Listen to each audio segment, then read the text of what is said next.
إنك حميد مجيد. اللهم بارك على محمد وعلى آل محمد كما باركت على إبراهيم وعلى آل إبراهيم إنك حميد مجيد. اللهم صل على محمد وعلى آل محمد كما صليت على إبراهيم وعلى آل إبراهيم إنك حميد مجيد. اللهم بارك على محمد وعلى آل محمد كما باركت على إبراهيم وعلى آل إبراهيم إنك حميد مجيد. اللهم صل على محمد وعلى آل محمد كما صليت على إبراهيم وعلى آل إبراهيم إنك حميد مجيد. اللهم بارك على محمد وعلى آل محمد كما باركت على إبراهيم وعلى آل إبراهيم إنك حميد مجيد. اللهم صل على محمد وعلى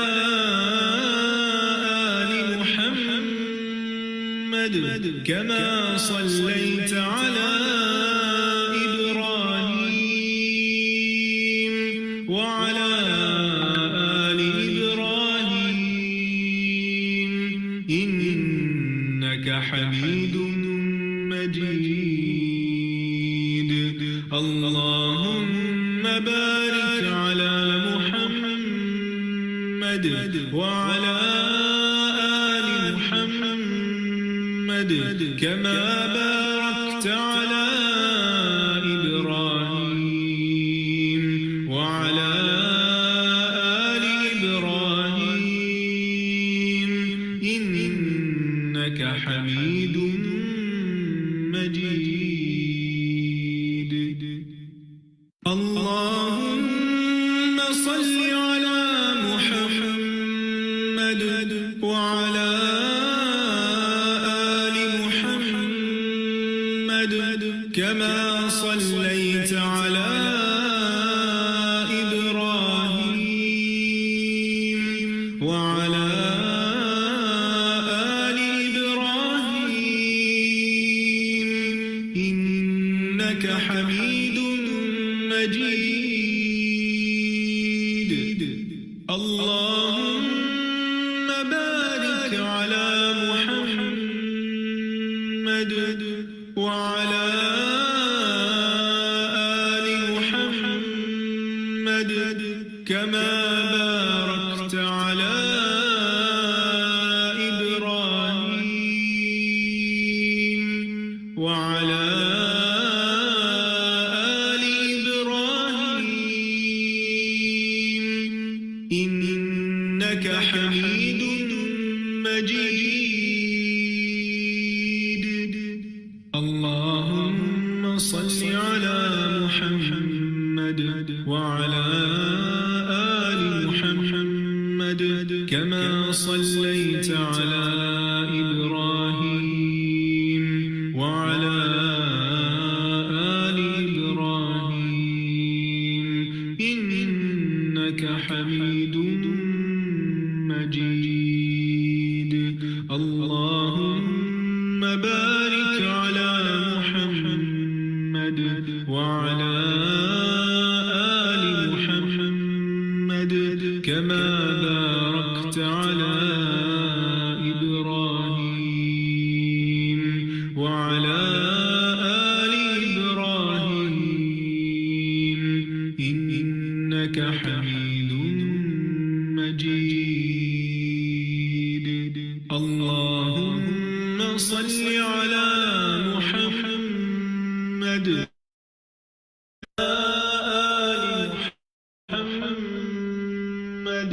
كما صليت على إبراهيم وعلى آل إبراهيم إنك حميد مجيد اللهم بارك على محمد وعلى آل محمد كما باركت على إبراهيم وعلى آل إبراهيم إنك حميد مجيد اللهم صل على محمد وعلى آل محمد كما صليت على إبراهيم وعلى آل إبراهيم إنك حميد مجيد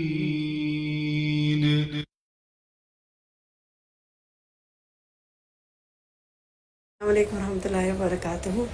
آپ سب کو صحیح بخاری کورس میں خوش آمدید۔ اللہ سبحانہ و تعالیٰ کا بہت احسان ہے کہ الحمدللہ ہم نے پچھلی 2 کلاسز میں امام بخاری کے حوالے سے پڑھا سمجھا، اور آج ہم سب پھر اکٹھے اس علمی سفر میں شامل ہیں، ساتھ ہیں ایک دوسرے کے۔ امام بخاری نے ماشاءاللہ 16 سال میں اس صحیح بخاری کی تصنیف کی، تو الحمدللہ اتنا تو حق مصنف کا بنتا ہے کہ ان کے بارے میں جانا جائے، سمجھا جائے، ان کی حالات زندگی اور ان کی جو علمی کوششیں ہیں، اور جو اس سفر میں انہوں نے کیسے کیسے کن کن مراحل سے وہ گزرے، یہ سب سیکھنے کے لیے انشاءاللہ ہم آج جانیں گے ان کے حالات زندگی اور جو ان کی علمی سفر ہے۔ تو ایسا ہے کہ کچھ پہلے تو استاذہ خلاصہ کریں گی کچھ جو پچھلی 2 کلاسز ہیں ان کا، اور اس کے علاوہ بہت سی نئی چیزیں انشاءاللہ آج آپ کو آپ کے زیر غور آئیں گی، آپ سمجھیں گے، دیکھیں گے، پڑھیں گے۔ اچھی طرح اس کو غور کیجئے گا، سمجھیے گا، نوٹ کیجئے گا۔ ہم آپ سے 2 کوئز پول انشاءاللہ کریں گے، آپ سے ڈسکشن کریں گے۔ میرے 2 ساتھی بشرا اور شفق انشاءاللہ آپ کے ساتھ سیشنز کو، اور دیکھتے ہیں کہ کتنا آپ نے سیکھا۔ جو لوگ پہلے 2 سیشنز اٹینڈ کر چکے ہیں، کئی دہرائی ہو جائے گی اور بہت سی چیزیں ان کے لیے نئی ہوں گی، اور جو ساتھی الحمدللہ ہر ہفتے ہمارے ساتھ اکٹھے ہو رہے ہیں، اس کلاس سیشن کو جوائن کرتے جا رہے ہیں، نیو ایڈمیشنز آ رہے ہیں، ان کے لیے تو یہ ایک بہت ہی ماشاءاللہ نئی چیز ہوگی ساری چیز سمجھنا۔ تو اللہ سبحانہ و تعالیٰ آپ کی کوششوں کو قبول فرمائے، اور یہ جو سفر آپ نے اختیار کیا اس میں بہت برکت کرے، علم کا سفر۔ انشاءاللہ اگلے ہفتے منڈے کے دن سے ہم کتاب بدء الوحی شروع کریں گے، جس میں کہ ہم انشاءاللہ باقاعدہ طور پر حدیث کو پڑھنا شروع کریں گے، اور اس کے حوالے سے جو سارا انشاءاللہ اپنے استاد سے اس کی حدیث کی مفہوم اور اس کی ساری ایکسپلینیشن کو سمجھیں گے، اور بھی بہت پریکٹیکل اسپیکٹس جانیں گے آپ۔ تو ہمارے ساتھ رہیے، اور لوگوں کو بھی اس کورس میں شامل ہونے کی دعوت دیجیے۔ کتاب آپ کو سیلز آفس سے مل جائے گی، آپ وہاں سے خرید لیجئے۔ اللہ تعالیٰ آپ کو اپنے بہترین بندوں میں شامل کرے، اور علم کا یہ سفر آپ کو مبارک ہو۔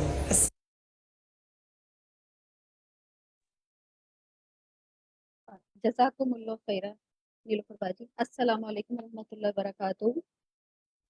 آپ سب لوگوں کو آواز آ رہی ہوگی امید ہے. آپ چیٹ میں لکھ کے بتا سکتے ہیں. جی. آج کی اس کلاس میں اور شفق آپ کے ساتھ ہوں گے. میرا نام بشرا شہباز ہے اور آج ہم انشاءاللہ تعالی ہماری کلاس کا 3rd ڈے ہے جس میں ہم صحیح بخاری کے بارے میں پہلے امام بخاری کا تعارف پڑھ رہے ہیں. اس کے بعد انشاءاللہ تعالی ہم جیسا کہ ابھی نیلوفر باجی نے بتایا کہ اس کے بعد ہم انشاءاللہ کتاب کا باقاعدہ آغاز کریں.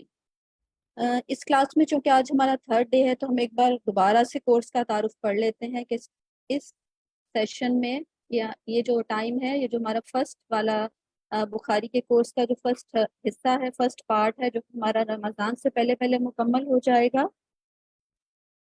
اس میں ہم انشاءاللہ تعالی جو چیزیں پڑھیں گے جو صحیح بخاری سے لیسنس پڑھیں گے جو بکس پڑھیں گے ان کو ہم دوبارہ سے جان لیتے ہیں. ہم اس میں پڑھیں گے امام بخاری کے حالات زندگی اور علم خدمات جو کہ ہم پہلی 2 کلاسز سے پڑھ رہے ہیں اور آج انشاءاللہ تعالی ہم اس کو مکمل کر لیں گے. پھر ہم پڑھیں گے اس میں امام بخاری اور صحیح بخاری کا تعارف پڑھیں گے. پھر ہم اس میں کتاب بدء الوحی کے بارے میں پڑھیں گے اور کتاب الایمان پڑھیں گے. اس کے بعد ہم کتاب العلم پڑھیں گے اور پھر ہم کتاب الصوم بھی پڑھیں گے انشاءاللہ. کیا آپ سب لوگوں کو وائس میں انکلیئر ہے؟ آپ چیٹ میں لکھ کے بتا دیجئے.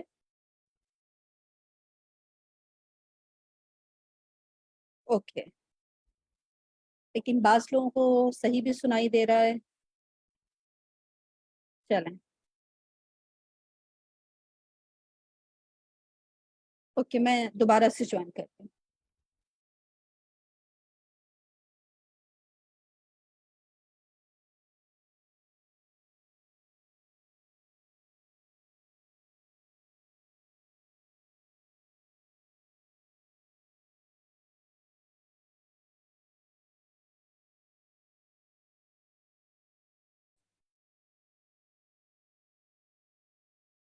السلام علیکم. کیا اب آپ لوگوں کو آواز کلیئر آ رہی ہے؟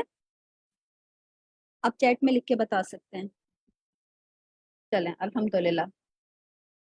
پہلے ہم اپنی لاسٹ کلاس کے فیڈ بیک ہوم ورک کے فیڈ بیک کی طرف چلتے ہیں.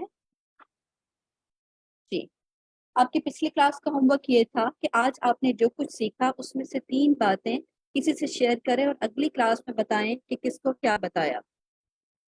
آپ میں سے کوئی یہ بتانا چاہے گا؟ آپ لوگ اس کے لیے ہینڈ ریز کریں گے اور اس کے بعد ہم آپ کا مائک اوپن کریں گے اور پھر آپ اس کے بارے میں اپنا فیڈ بیک شیئر کر سکتے ہیں. جی ہینڈ ریز کیجیے.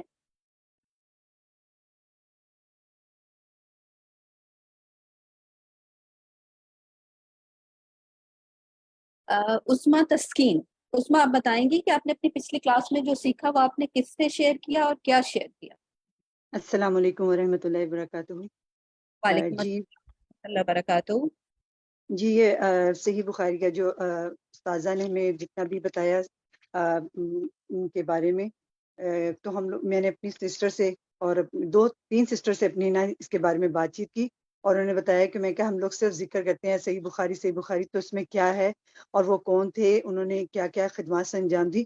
تو بریفلی میں نے یعنی کہ جیسے بتا دیا اور وہ بھیج دیا ریکارڈنگ بھی کہ آپ یہ خود سے بھی سنو اور یہ میں آپ کو بتا دیتی ہوں اپنے بچوں کو بھی بتانا تاکہ آپ کو پتہ چلے کہ ہم لوگ جو صحیح بخاری کا صرف نام لیتے ہیں تو صرف نام تک نہیں رہے, ہم جانیں کہ ان کی کیا حقیقت تھی, ان کا علمی سفر کیسا تھا اور انہوں نے کیا کیا خدمات اسلام کے لیے انجام دی.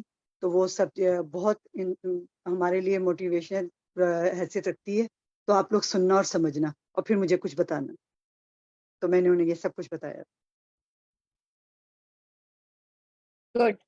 انہوں نے آپ کو کچھ بتایا کہ جب انہوں نے سنا تو ان کو کیا سمجھ میں آیا؟